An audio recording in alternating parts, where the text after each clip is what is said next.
In your day-to-day life, are you one that loves spreadsheets and planning every little detail of your day? You have a routine that you do every day and you don't deviate it from it.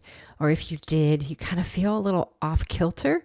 Or maybe you just like to go through life and just kind of winging it, letting maybe some other people kind of dictate what you do, where you go. Maybe you just don't like making decisions. Think about that and in the realm of what type of traveler you are. Because often how we are in our day to day is going to carry over into how we approach travel. So I'm going to talk today about the pros and cons to a planned itinerary of travel versus spontaneous travel. And ask yourself, which one are you?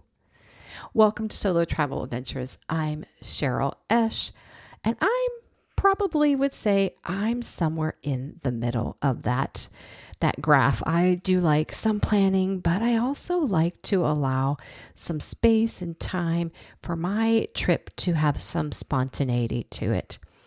Well, let's dig deeper though and talk about there are pros and cons. Now, one way is not better than the other. There's no wrong or right way as far as how you approach how you travel. But I just want to share there are pros and cons for both. So not that either way is right or wrong. Some of it depends on your personality. What type of person are you? So with a planned itinerary, something that you take care of, you plan it, whether you do it yourself or you use a travel agent or even maybe a tour group, everything is planned out for you for the most part. This number one positive thing about doing it that way is that there is no stress or no worries about what you're doing, where you're going. And in most people, they feel safer this way in knowing where they're going to be, when they're going to be doing something. And it just gives them a peace of mind. So if that's you, planning, go for it. This is probably your style of travel. Now, there's also number two, planning your trip ensures that you get tickets or entrances to some famous sites. Often if we just show up and there's only a allotted amount of tickets or entrance for a certain thing, we're going to miss out on that opportunity. But if you plan ahead, you're going to ensure that you get entrance or you get the ability to see these things. There are, of course, certain activities that you really have to think ahead of. So my example for me is I'm going to Iceland very soon, and I wanted to kind of wing it, but as I was planning, I realized, for example, if I really wanted to get a chance to go to the Blue Lagoon, which is a very popular place, that I was going to need to schedule that and get an entrance ticket way in advance, which I have secured, because many of them were actually already sold out, even though I did this about 2 weeks ago. So that's definitely a positive thing to be thinking about, right? Number three, another potential pro is that you potentially get good deals. You get better deals if you don't wait. Sometimes, as we know, last minute planning or last minute decisions can cost us more money. Especially in airlines, but that also could translate to some other things such as accommodations, because when accommodations start to get scarce, typically that price goes up, all right? Or you miss out on, everybody's already purchased something in that good deal or budget range of things. So that's a positive in your planning.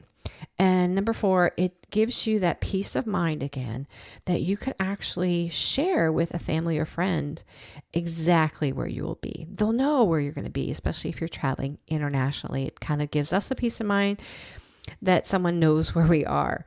And by having that planned out, it's easy for you to just maybe share your itinerary and they will know day to day where you're going to be.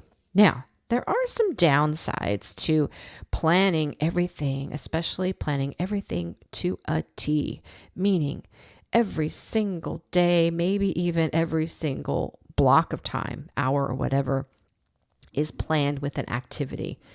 Now, by doing that, it kind of does create some stress in a certain way, in that you feel maybe rushed in the process of your travels and feeling like you have to kind of get to that next place. Oh, we only have this amount of time. And so it really locks you in, and it kind of gives you limited or no flexibility in your travel. So you can kind of feel a stress component when you do plan, and you plan actually maybe too much, right? And number two, you might miss out on a hidden or local place of interest. Often when we're just, focused or geared to just going here and here and here next, we miss out on seeing some other potential, gems that are around us. Maybe you see a local cafe or restaurant that looks really intriguing, but you've already planned something else. So you have to miss out on that. And number two, you might also just miss out in general having a serendipitous meeting with somebody, or have an unexpected encounter or experience. If we don't allow that space for that to happen, we often will walk right by it. We won't even know that lovely sort of encounter was right in front of our eyes the whole time. So that's the pros and cons to actually planning a really set itinerary for your travels. Let's talk about if you were to go just spontaneously outside of course, maybe planning your flight, right? We probably want to get those flights, but once you get to your destination, you're just going to wing it. Number one, you do the pros of that is that you have that freedom, and you can even change your mind. You can change your plans as you go along and as you see fit. Maybe you want to spend a little extra time in this city that you really enjoyed, instead of moving on so quickly because you have this set plan and you have to follow that plan, right? Number two, spontaneous can, in a sense, be less stressful, having, that whole idea of having to be somewhere exactly at a certain time or place, right? And that's, gives you that freedom, as I mentioned before, to just do what you want. And number three, you might have more opportunities with a spontaneous kind of approach to your travel for chance encounters, or again, discovering some of those local hidden gems. Now, there are some downsides, of course, to just being spontaneous and kind of winging it when you get there. One is that you can definitely miss out on deals. So, a lot of times, as I mentioned earlier, sometimes accommodations are limited if you wait too long. Like once you get there, maybe you run into where you've come upon a city that is having maybe a huge festival, and you didn't plan on that. You didn't realize that. And when you got there, there were no accommodations left. Or what you did find were like these really pricey hotels that really are just not in your budget, or you weren't planning on spending, right? But you need a place to stay. So that is a downfall, unfortunately. Number two, as I mentioned, there's your choices may be limited for just a lot of things, not just accommodations, but also like tickets to something special, tickets to maybe the Louvre. Some of these things have to be purchased ahead of time, right? So you definitely would miss out on some of that.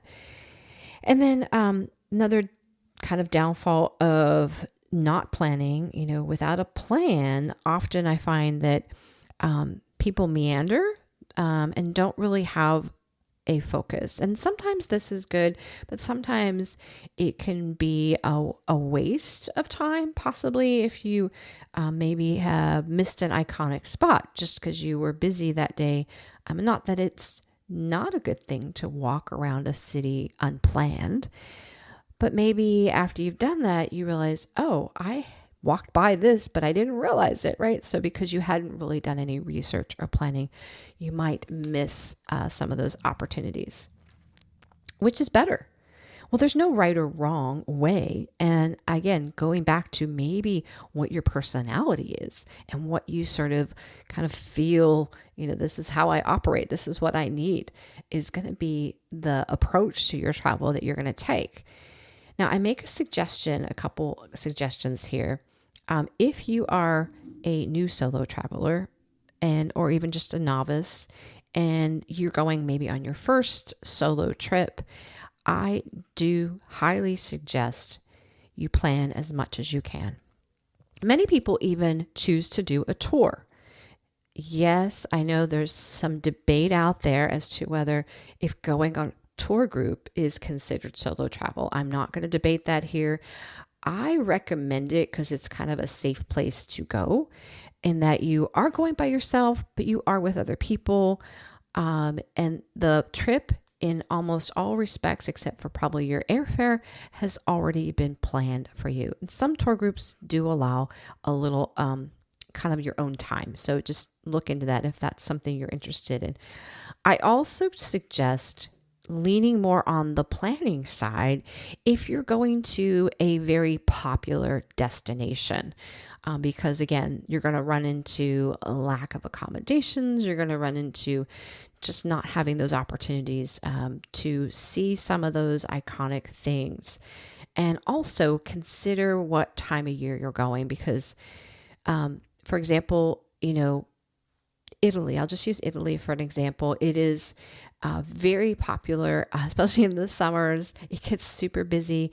I would highly recommend you do as much planning if you plan to go in the summer. Now, if you plan to go in the off season, possibly even those winter months, you can probably be a little more free and have that less planning approach to allow yourself, that opportunity to, see if you come across anything that kind of catches your eye that are just exploring with some freedom.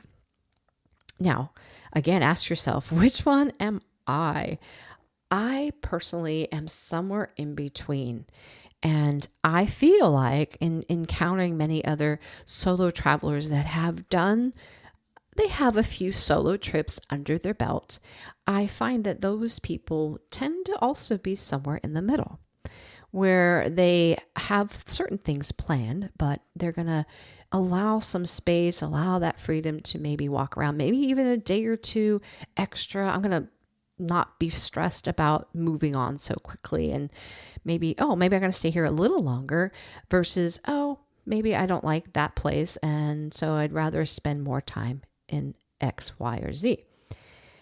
I will have to say, going back to the idea of planning with in mind this kind of a popular place. So I have come across, I do tend to sometimes lean slightly more to spontaneous. I always, of course, I book my flight. I always book my first night and usually my last night because I usually want to stay maybe near the airport. So I always have those, but I leave usually the rest to determine once I get there.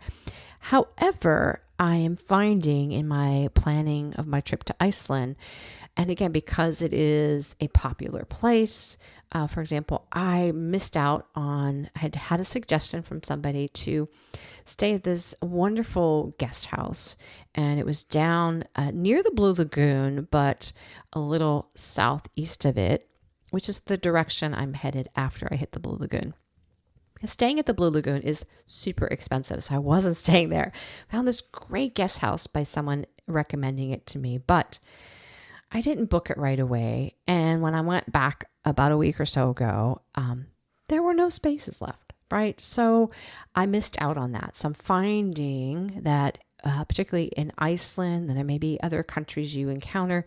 And you may want to, if you're not sure if the country you're going to is, popular and that maybe you should do more planning and less spontaneous, you can ask other people that have been there what their experience was. But also consider the time of year. Obviously, what we call high season is definitely a time when you probably want to plan versus the shoulder or off season. You might have more flexibility there. So think about it. Are you A-type personality where you like to have everything planned to a T, and you take your spreadsheet with you on your trips. You have everything printed out or saved somewhere, maybe in an app or in your notes. Or do you just like to go with the flow in your travels? Either way is great, because you want to travel the way that makes you feel the least stressed, the most confident, and probably the most safe, right? Now, I want to give a shout out to two wonderful ladies. Recently gave me some reviews this month in March, and I want to just thank you. I love them. I love hearing from people. Shout out to Sammy B050707 and to Novice Adventure. Thank you for your review. I'm actually going to share those. Sammy B says, I love Cheryl's encouraging and useful information for solo travel. Also, she has a great voice for podcasting. Thank you so much for that. And I'll be honest, many years ago, I actually didn't like my voice, but many people tell me that. I used to teach yoga, so there's that calmingness that does tend to come out. And so thank you for that review. And then from Novice Adventure, it says, Cheryl is such a natural at sharing her adventures, wisdom, and encouragement. Her calm and soothing, easy to listen to voice and helpful tips pack every podcast with so much inspiration that I look at travel in a whole new exciting way. She's helping me dream again. Oh, I love to hear that. And I bet she will for you too. So yes, I hope you are dreaming of your next place. And you too can join these ladies that left these beautiful reviews. It does help out the podcast. So you can go on to Apple Podcast and leave a review if you've enjoyed this episode or any episode in the past. And sisters, get out there and have that adventure.